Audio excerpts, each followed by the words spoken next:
We're going live for Tuesday Talks, and today we have an amazing person called Neeta Solanki. She is, working with entrepreneurs to plan, execute, measure, celebrate their business through business coaching and scale it up. We'll be getting Neeta on here now and hear all about it. Hello, Neeta. How are you doing? I'm doing well, thank you. It has been a long day, I have to say. I've been up since 5 o'clock, but the day has gone well. Thank you very much. I had an all-day sales training day today, so yeah, a bit tiring, but all good. So busy but productive day. Oh yes, absolutely productive. Definitely. Oh, that's good to hear. It's been a wonderful day in UK, by the way, and it's been hot and sweaty out there if you've been out and about. But yeah, no, thank you for your time and hopping on to Tuesday Talks. I've done a short introduction for you already, but you're the best person to expand on that. So let us know who you are and what you do. And the biggest question will be that, why do you do it?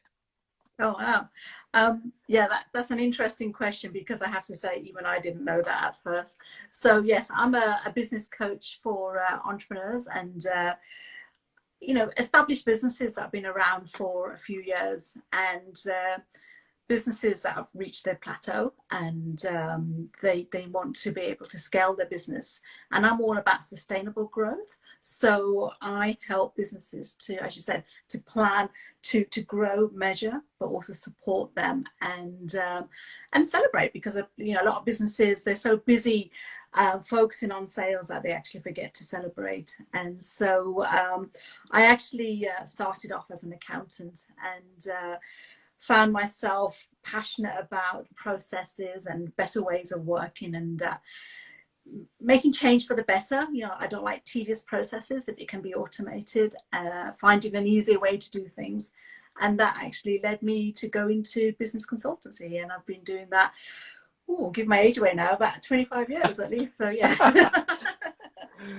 But I actually started in working on the Cadbury's grounds in Bourneville in the UK, smelling chocolate every day. And it was absolute heaven, I have to say. You can never get sick of chocolate. So yeah, that's me. Wow. So no more accounting for you then? I am married to an accountant, so I haven't quite get away from it. But I think, accountancy is definitely a good foundation for running a business anyway, because, you got to know the numbers, it helps you to make decisions. And so, yes, no longer an accountant, but it's definitely a good foundation for any business owner. I'm not looking to convert any business owners to an accountant, let me say that. But it is about understanding what questions that you could ask to get your business running, but also to ask your accountant as well, because they forget to, if you don't ask, they won't tell you, oh yeah, that's a claim, a business expense. And it's about, just becoming aware of how getting to know your numbers can actually help you in your business, but ultimately to be efficient in terms of when it comes to taxes. You don't want to, there are efficient ways of running your business and minimizing your tax bill. Obviously not tax avoidance, but minimizing taxes. Yes. Yeah, no, definitely. I agree with you there, 100%, 100%. But I mean, it's so I can see the foundation, was there of because when I think of accountancy, I think of a process. I think of streamlined events. Excel files, and now you don't even need Excel files because you have softwares who do it for you. So you're not looking at a Excel file and putting in formulas to do all that stuff. So it's there. But I can see where then your background is coming into how it changed, right? So you pivoted towards where your passion, I would say, lies now that you found your passion there. Okay, this is what is actually fulfilling to me, and I'm doing that now. So when you pivoted, obviously we all come across hurdles that we come across. Some find it challenging a lot, some find it okay. But coming from your background, who was already into processes and streamlining, everything, and finding better ways of working. The word you used, automation, it's like a dream work for any business person to automate, as much as possible. So how was that pivot for you when you pivoted? You know what? Initially, it was quite a cultural shock because I moved from being an overhead in terms of, working in the Office of Finance to actually being a revenue generator, work going out to businesses. So rather than being an office-based job, I was actually seeing customers. I was out on the road every day. And that can be challenging, especially when, as a newlywed and then looking to have a family and everything. There were certain challenges on that side. But in terms of working with businesses to go through change from manual systems to integrated or automated systems, there was a lot of cultural change for them. Suddenly I found that employees are feeling threatened about their role. And it's about, so when I say, I've got experience in change management, it's actually change management in systems, but also people. And it's, reassuring them. So there's a lot of people skills there, reassuring them that actually I'm looking to take away all your tedious roles, the repetitive roles, the duplication of effort, by using technology to automate it. And so that, I remember when, my last corporate job was actually working for IBM, and they actually used the software that I originally started to use 20, oh God, it's probably 30 years ago now, actually. Yeah. And yeah, it was 30 years ago. That, the Office of Finance use technology now so that everything is automated, and really they're using data to make better decisions. They're using data to make evidence-based decisions. And I think that's a definite an area where businesses don't actually recognize that they can use data to make decisions. I find that a lot of businesses are, there is a scarcity there. A lot of businesses are focusing on the sales. Yet they could be struggling from customer churn, they could be struggling from staff turnover, and they fail to look at the data to say, well, what are the trends in my business? What is the data telling me? The reason why this is happening to my business. And so, the actual change for me was seeing people going through that change, but also myself as well. I found that, just to actually answer your question in terms of my why, I found that actually it's a question that you can't, well, I certainly struggle to find my why by myself. I actually had my business coach to kind of peel the onion layers to kind of say, why is that? Why is that? And, I just like sharing my information. I love learning. And if I'm inspired, I want other people to be inspired too. And, when you discover something new, you just want to tell everybody. And so I'm that kind of person to say, oh, I just learned about this. It's so interesting. And so where it is about sharing my knowledge, it's actually more about the customer experience. I'm very passionate about customer satisfaction, having a good experience. And even when I go to a restaurant, if I haven't had a good experience, I'm not going to complain, but I'm going to say to the restaurant manager, oh God, this was really great. But it wasn't, maybe this could be improved, because I'm always like, if you don't give that feedback, then they're just going to carry on thinking everything's okay. Whereas if I give the feedback and they're also passionate about customer satisfaction, they will improve. And so going back to what my why is, it's a case of I want, where I had situations where, I tried something new and it wasn't such a good experience, or I found areas where I had decisions to make, but there wasn't anyone around to help me with those decisions. So there was that sense of loneliness in terms of who's challenging me. Also I grew up in a single parent family, and so I almost didn't have that mentor to look up to kind of guide me of what to do in life, but also in my career. And so it is about passing, like people say, what you didn't have as a child, you want to kind of help people in your adult life. It's very much like that. I'm very passionate about taking people on a journey where they don't feel alone, where they feel supportive, but also inspire them with better ways of working, which is where that efficiency then comes from.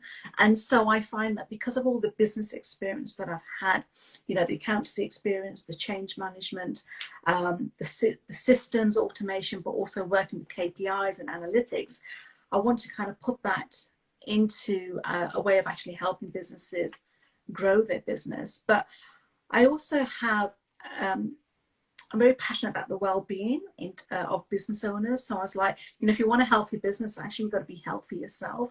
And so I'm always about putting the business owner first in terms of how are you in terms of a person, but at the same time, it starts with me in terms of discovering who I am, what my values are, and so I can attract the right customers that kind of match my values as well. And so it is about treating my customers as a human being, so treating business owners as a human being, so that they feel accountable, feel supported, feel heard, but also challenged and inspired.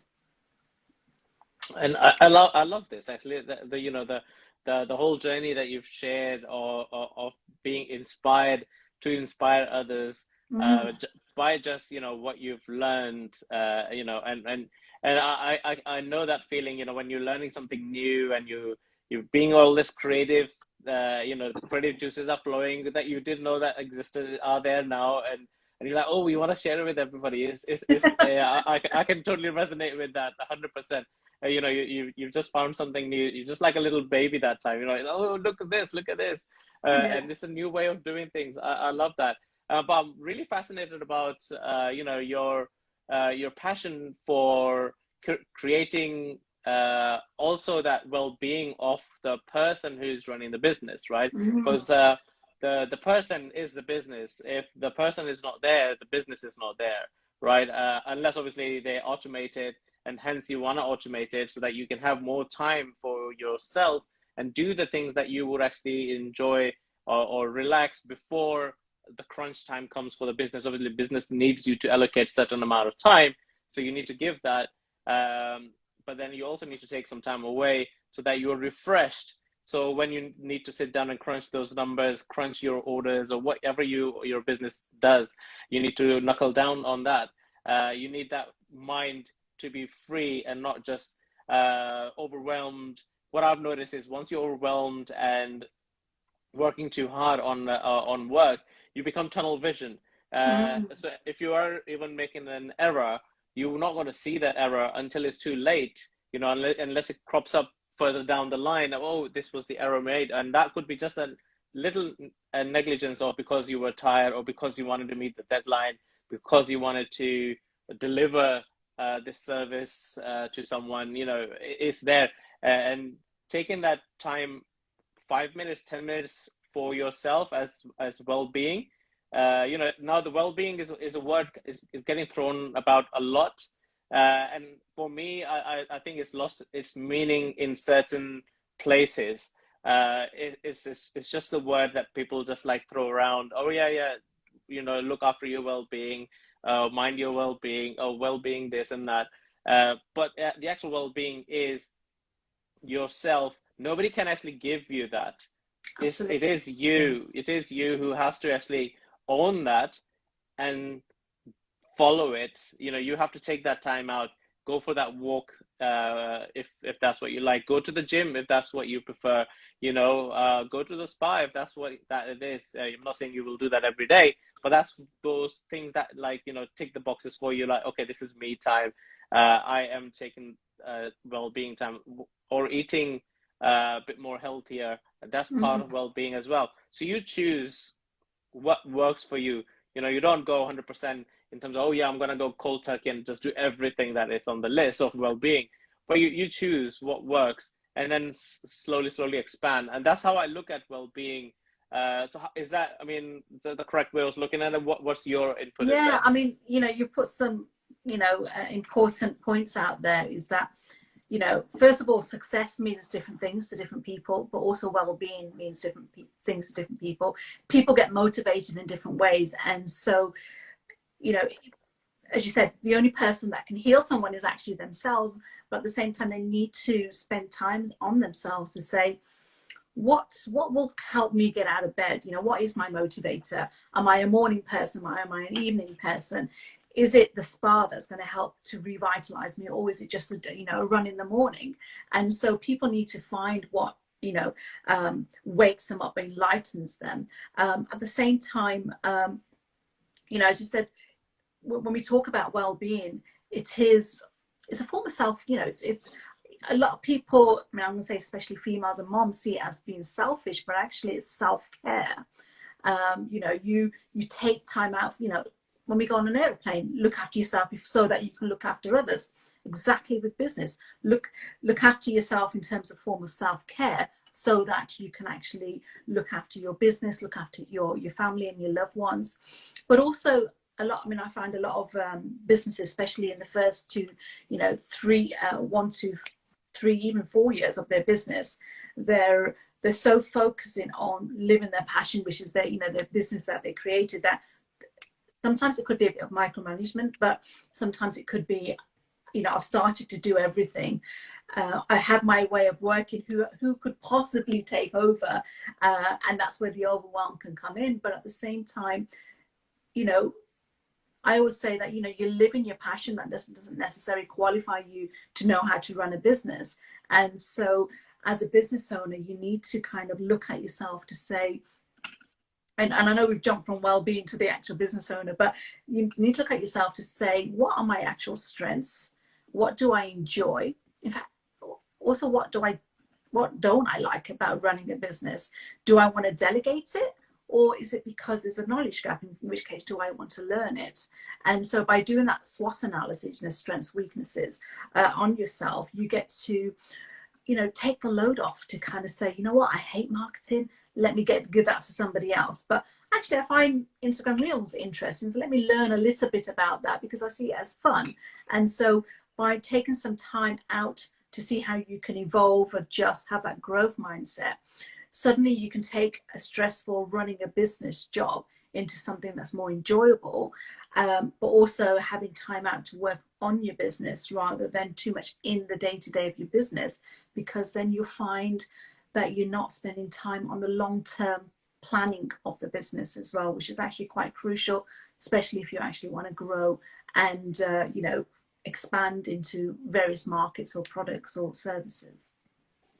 I actually, that just reminded me of another very, very old Tuesday Talks episode where we had an entrepreneur who is who, similar to what you're saying, thought of that way, in terms of make the list of things that he doesn't like, and also he made a list of things that he's also delegated because of time restraints. Yeah. He loves in doing it, but he cannot do it because he's got time restrictions.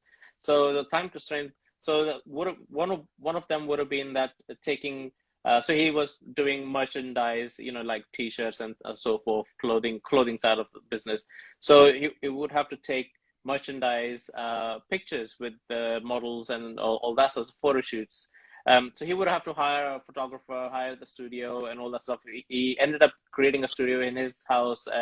And then also in time, he started learning via YouTube the tricks and things that you need to do with the cameras, to the point that he was like, okay, I don't need the cameraman anymore.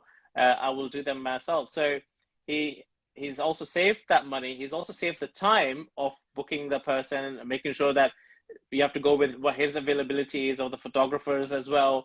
And now when he looks at his own diary, just books the models and so forth for his merchandise, and just does it himself. Other bits obviously are still delegated that he is not happy to doing. But that also is a part of growth mindset, that he loved it, and it's his own clothing brand. So obviously he will take the photos that the way he really wants it, instead of asking the photographer to do certain bits and then being not happy with the result and redoing again, right? So this way he's getting it right for the first time, because he has the vision already what he wants these clothing to look like, and he's getting that. So that just popped up in my mind when you just said it. So it's truly a case of owning your pros and cons, right? So the SWOT Yeah. analysis is Mm. is there, and a lot of people actually don't do a SWOT analysis further down in the business. I remember saying earlier, in the first first 4 years, the businesses are just knuckle down. I'm going to do everything, going to do this, going to do this. Um, I just think it's various reasons behind it, but also the reason is because this is something they're doing and they want to prove it to everybody that, hey, I can be successful in this business that I'm doing, right? And that, for me, that's the mindset which gets people or entrepreneurs in trouble further down the line, because it's a known fact. There's a study around it that a lot of businesses fail within the first 4 years. Mm. And listening to you as well, and I can see now that why, because they're trying to do everything. Yeah. They're trying to play catch ups, right? And also, again, going back to strengths, it would be a case of, if you want to have a sustainable business, then I've got a framework where we look at 5 solid foundations to actually, keep that business standing. And so, for example, understanding the numbers, the business owner may not necessarily know how to price their services or anything, in which case they would actually, work with someone to work that out. At the same time, when it comes to marketing, this could be, again, not their area. They're better off spending their time working on, generating leads and everything. And so it comes back to, what is your time worth to you? Okay. Would you rather spend 3 hours doing your marketing content, rather than actually making 50 calls, or doing a podcast talk or an IG live with Zishan? That actually means that you'll be generating thousands of pounds, compared to the marketing which you could actually delegate to 25 say £25 per hour. So £75 compared to £1,000. And so if the business owner kind of looks at themselves and say, what is my time worth? And therefore, where should I spend that time? And if I know that actually I can get somebody else in to do that task for me, which means I can focus on my strengths, I can focus on, the sustainability, or, bringing in revenue for my business, then actually that helps them make a decision on what they should be spending their time on, in terms of what they enjoy, but also what their strengths, as well as what's going to keep their business going today and into the future as well. That's actually a very great advice. In terms of what I'm hearing there is, you need to know what your time's worth, how much the value of your time is, and spend it wisely. You don't want to be spending it on tasks where you're not needed. You can be doing other things. If you are able to delegate it or give it out, you just give it out, right? So it's a question there then. So what I'm hearing obviously is, if you are able to delegate it or outsource it, you should do so. So if somebody who's starting a new business, a new small business, becoming an entrepreneur for the very first time, and you, as you know, when we do this, 90% of the time our resources are very tight, right? Absolutely. So what do you recommend in that time? Obviously, in that time, we're not looking at resources of, okay, I'm not able to outsource anything at that moment. So what do you suggest at that time? You know what? You remind me of when I actually drew my framework. I actually made myself as the first customer. So, the first pillar is looking at the persona of the business owner, in terms of discovering myself, what my values are and everything. And then I kind of went through in terms of the people that I want to attract, in terms of customers and my team members and everything. And then when it goes to the pillar about your presence on the market, this is when you kind of think, well, why do I need a website? Do I need a website to inform customers because I'm constantly repeating myself? In which case, how can I get by to actually, just put basic information out there so that I don't have to keep on repeating myself? I know with me, I had literally, I think it was like a one-pager website called, it's called About Me. Literally, the website's called About Me. And then you can it was something like $60 for the year. I only used it for 4 months, but that got me started of having a basic web page that kind of introduced myself, and I linked it with Calendly, initially it was a free version to allow people to book, you know, introduction calls with me. And with the free version, that helped me to delegate my time, you know, to avoid overwhelmness, to kind of say, okay, Mondays are my creative days. That's when I'm creating content. Tuesdays is when I'll have discovery calls. I'm only going to make Tuesdays available to do that. Wednesday, I'm going to do this. Thursday, Friday, I don't want to work Friday. And so you can actually, you know, do that. And so you want to question why, what do you need to do to get by? Okay. How are you going to market? If you've got some existing customers and they are actually, you know, referring you through word of mouth, then it's like, oh, maybe I can get away with you know, not spending the money on marketing. But it'll come to a stage where actually that's just surviving, not thriving. And so when you get to the stage where actually you've made enough money to, as you said, delegate or invest in marketing, at that stage you can. So it's more about looking at your business to say, how can I attract customers? Is it through who's in my network? Who's in my, my sales coach says, who's in your computer phone? Because all your contacts are on your phone that I can reach out to that will actually give me leads or referrals. And so it is about looking at what you have, not what you don't have, and using your existing resources, your network, to say, what do I need to get my first customer? He'll give me a testimonial, which will get on to the next customer and the next. And then when it becomes, I've got too many leads, which is a great problem to have. How can I manage this? Would a website help to put the information out there, as I said, so that people know what services I have? Would it be good to actually, now that I've got some money, to invest in SEOs to actually pull people to my website? And so it's about understanding how you can attract leads, but without investing too much money to get you going. And then as you build up your capital, so to say, you can say, what jobs do I want to get rid of? What are the weaknesses in my business? It could be marketing. Let me invest in that.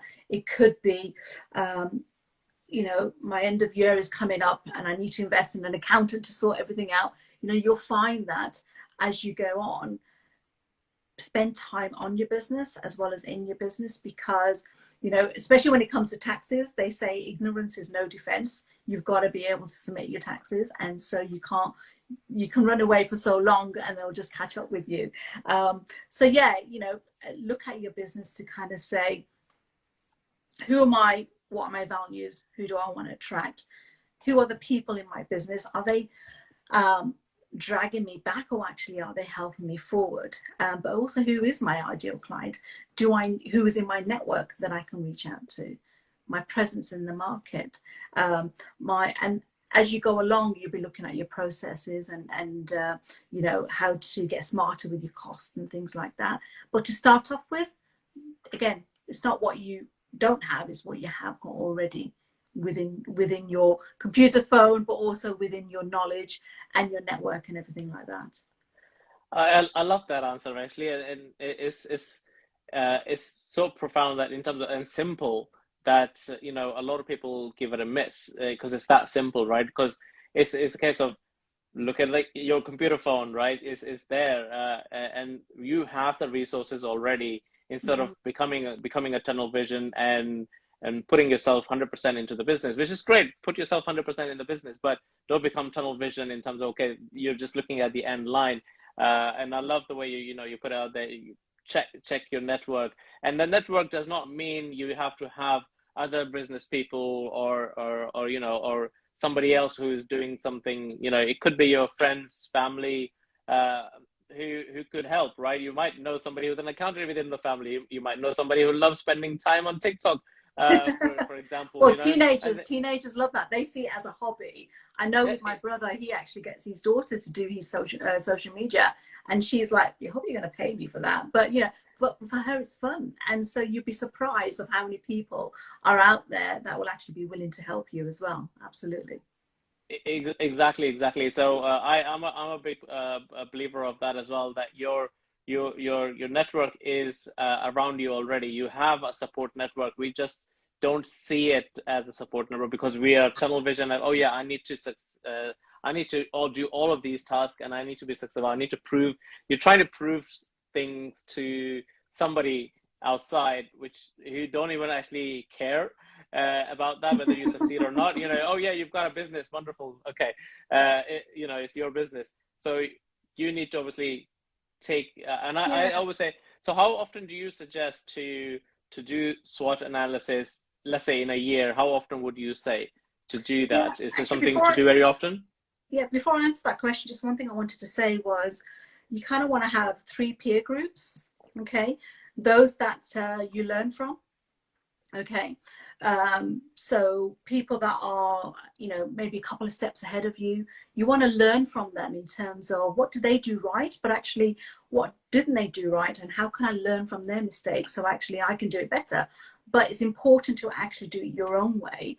And where you find that it's really crowded with lots of competition, actually who inspires you, and how could you do something similar but in your own way, or what would you do differently?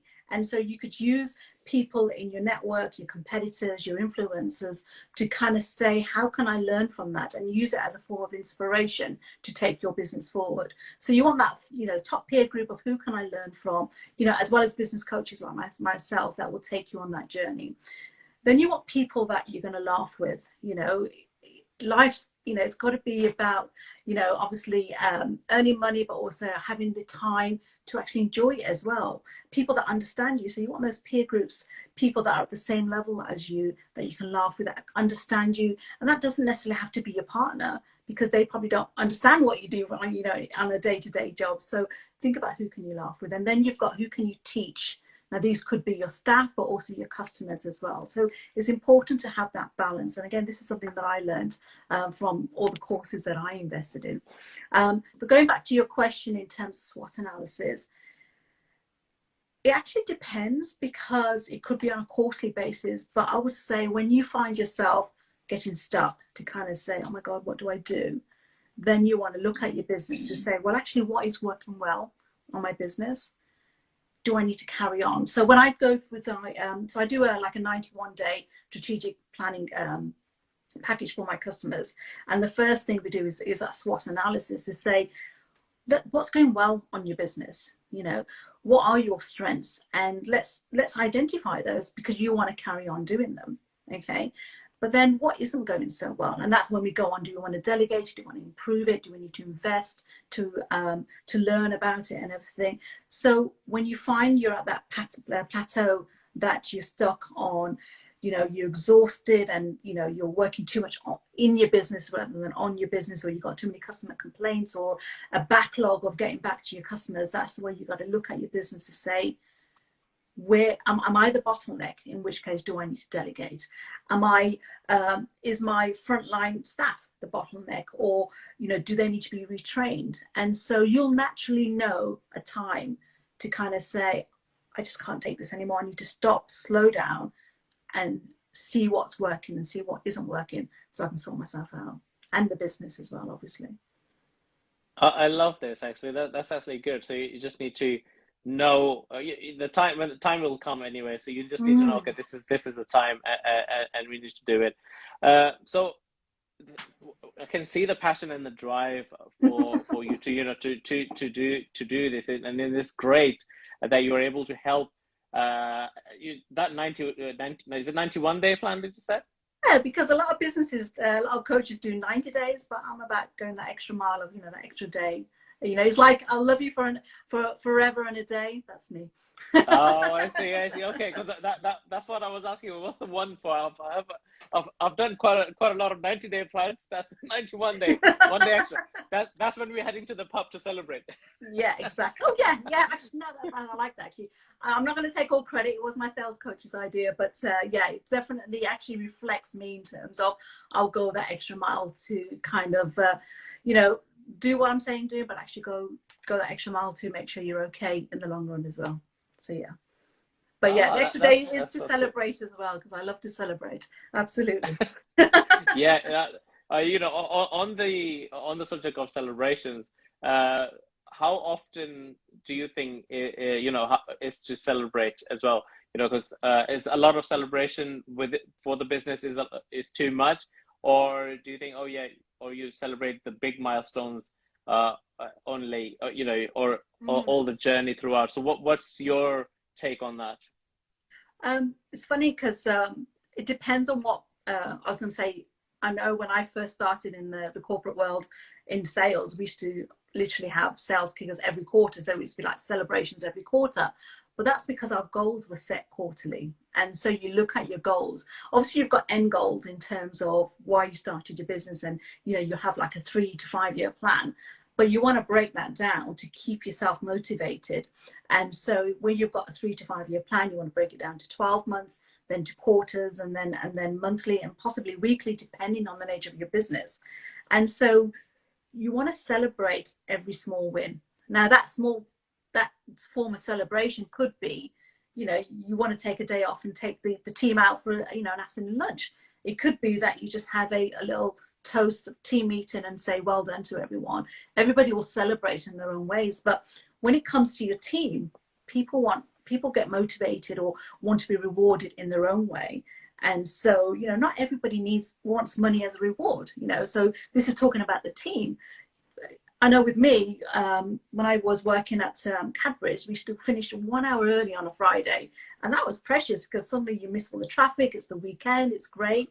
And so that was a great treat for me. And so when it comes to celebrating, rewarding your team, you want to understand your team in terms of what do they value that they would actually class as reward. Because sometimes if you give them money, there's like, God, I only got 50 quid, really? I'm like, I'm worth more than that. Whereas if you gave them the afternoon off or took them out for lunch, they actually will appreciate that, because that's almost like a mental health well-being as well. So when it comes to celebrating, in fact, what I used to do when I was in the corporate world, I used to a bonus to me was a bonus. And so I know a lot of my colleagues were using bonus almost as they needed it to survive. And I'm like, no, a bonus is something that's an extra. And so I'd spend it on something on the house, but I'd always spend 10% on myself to kind of say, especially when you're in the family, it's like, well, actually, I want something because I did actually earn it, and so I'd always, and that for me, a reward would be, a day at the spa because I love to relax and this and that, or a massage. But for my husband, is like, no, I want to go and watch football. So again, it's like what will kind of make you feel, what, I deserve this. And you do need to say to yourself, it's because I'm worth it.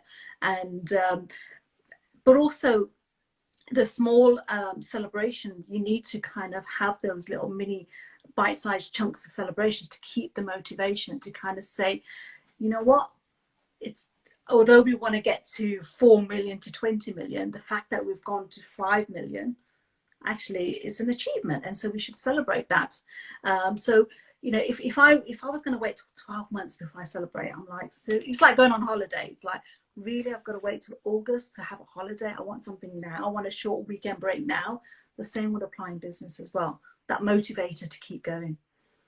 I love this, and it's a clear that you have to celebrate small wins to keep you going, and also realizing that how far you've come from where you were, right? So if your goal, coming from the corporate background and retail background and running teams myself, I know it's different for everybody, and having the sales goals, you have the whole end of year goal, which is the biggest number, which is then divided into 4 quarters, and then 4 quarters are divided into every month as well. So you're doing your monthly targets, you're achieving those, and then the quarter is where you celebrate, because that's where you're hitting it, right? So then, oh yeah, you've hit it and you celebrate it.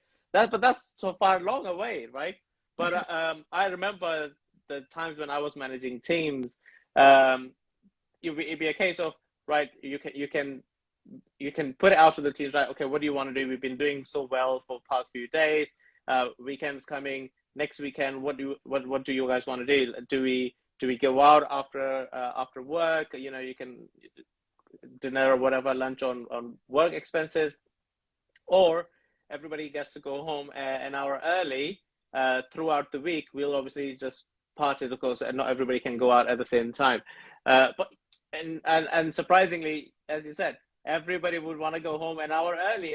They want to avoid that traffic. They want to start their weekend early, Exactly, and yeah. it's there. So, or get a day off.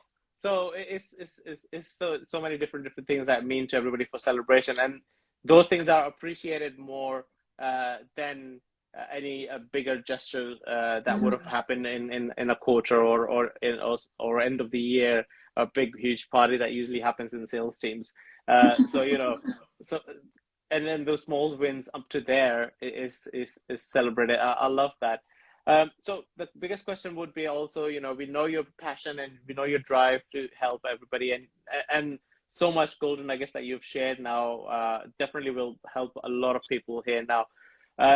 So this is a question I get asked everybody. So is there a routine or a ritual? Some people like to call it a ritual that you follow, like, a morning thing or evening, afternoon, or before bedtime. Is that something that you follow every day or religiously? I'm definitely a morning person, and so I'm more creative in the morning, but I value me time in the morning. And so I actually, this year, well, I had an early 50th birthday present from my husband last month, which was an infrared sauna room, and Oh, which is amazing. And so my morning now is actually do some exercise. So we got home, decided to convert the gym, the garage, into a home gym. So I'll do some exercise. That could be like something cardio to get the heart going. Then I'll do some yoga, and then now I'll sit in the infrared room to do my meditation.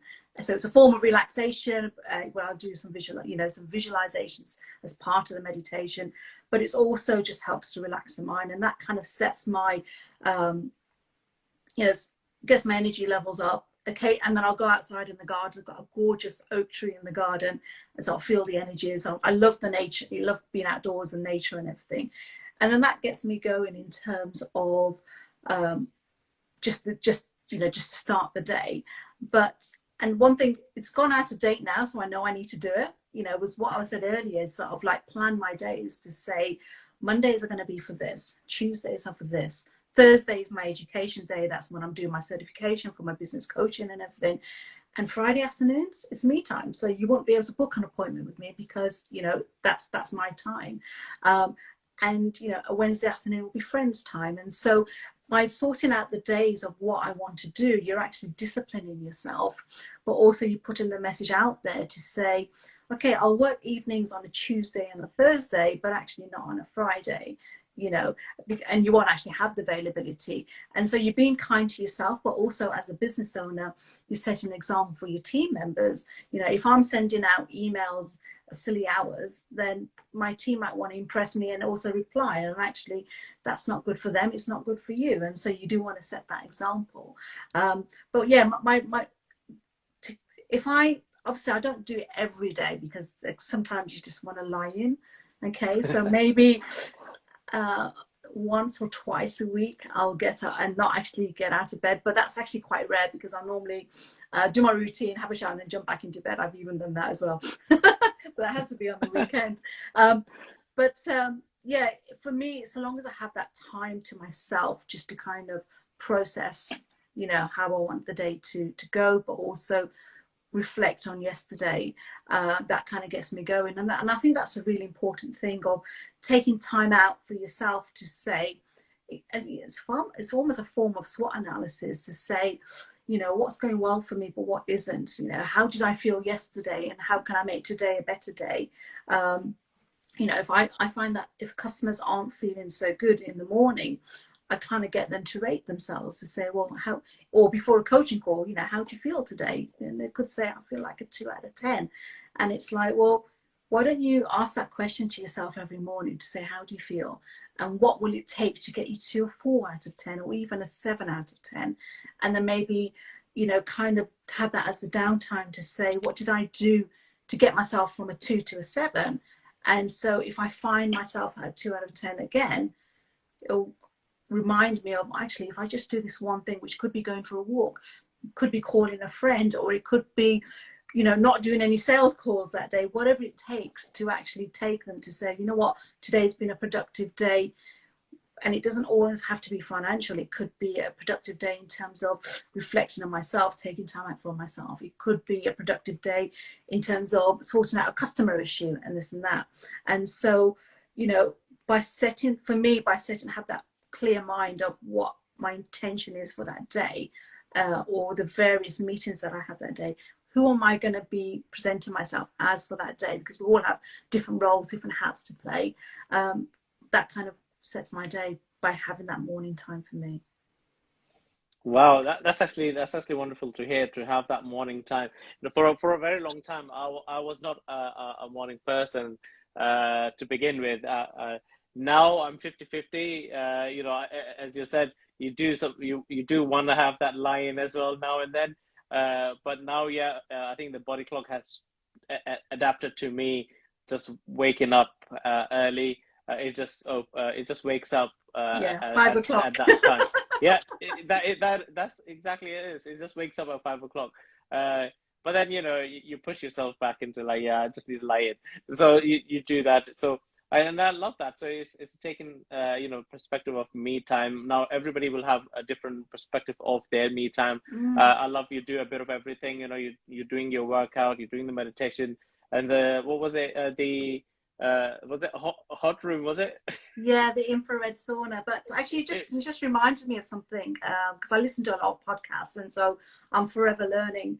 And people do different things to make themselves productive, but at the same time, so for example, me having a power nap, okay, like I did this afternoon, I actually went in the car, I did a 20-minute meditation so that I could survive the rest of the afternoon, because, you know, that to me is a productive lunch break, because it means I know I'm going to be more alert in the afternoon.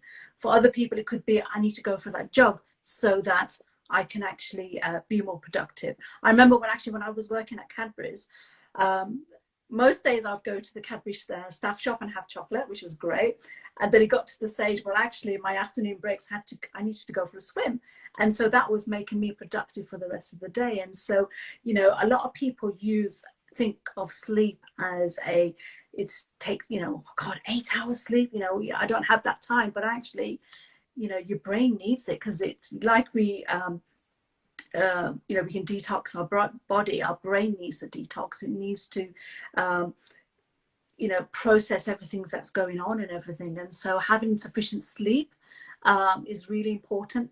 But everyone's different. It doesn't always have to be in blocks at the night. It can be throughout the day. But it is, you know, again, looking at yourself to say what will make me productive, but what do I class as productive? Is sleep being productive? Is exercise being productive? Or being with friends, having a coffee, productive for me to get me motivated for the rest of the day? And I love this. And you mentioned power nap. I can vouch for power naps, because I do it. And you know, it works. You know, I mean, it works for the reasons of, obviously, when your body is tired and is asking for that reset, right? You need to give it that reset. I mean, now there's various ways that I've come across that people do power naps. You know, they also do it by drinking a coffee, a shot of coffee, and then hitting power nap. So, you know, because apparently the coffee, I don't drink a lot of coffee, so coffee takes 20 minutes to go into your systems and give you that buzz, right? So, and that should be your power nap. So when you wake up from your power nap, the coffee will also take its effect, and you're going through. And I've also heard that in some of the podcasts that most of these powerful entrepreneurs use. And they are all doing power naps. Power nap is pretty much to reset your body. Yeah. You do need your sleep at night time. The longer the better. You know, 8 hours is, yes. It's to reset your mind. You know, your mind is obviously constantly receiving those messages all day through. You know, from your eyes, from your ears, from your body. You know, the things you're touching and, you know, looking and hearing. So all these messages it's been receiving constantly throughout the day. And that's more than 8 hours that you've been awake anyway, right? And now, so giving it the rest for that 8 hours is you know, it's the minimum we can do for our mind to just rest and then reset itself, and then, okay, yeah, I'm ready. in the power nap throughout the day is just to give your body the shutdown of like, okay, I'm not doing anything. Yeah, and Like sometimes you don't flow. necessarily sleep, but the fact that you've just switched off and closed your eyes. So, you know, when I went, a lunch break today, I actually went in the car, and I don't think I slept, but I did actually just close my eyes and just listen to Vishen Lakhiani on a meditation app, just to kind of process, you know, kind of processing down. But you reminds me of in the corporate world when we used to go out, you know, on the sales celebrations and everything, and all day training sessions where most people will go to the bar as soon as the training day finishes. I'd be going, I need a half an hour nap so I know I can survive till 2 o'clock, 3 o'clock, 4 o'clock, sometimes 5 o'clock in the morning, and then you know, start at 9 o'clock the next day. And so it's obviously, this was probably about 20 years ago, I could get away with actually doing that. But it's, you know, everyone's different and everyone knows their limitations, and it's a case of, again, reflecting on yourself to say, what do I need to keep myself productive? So yeah, it's definitely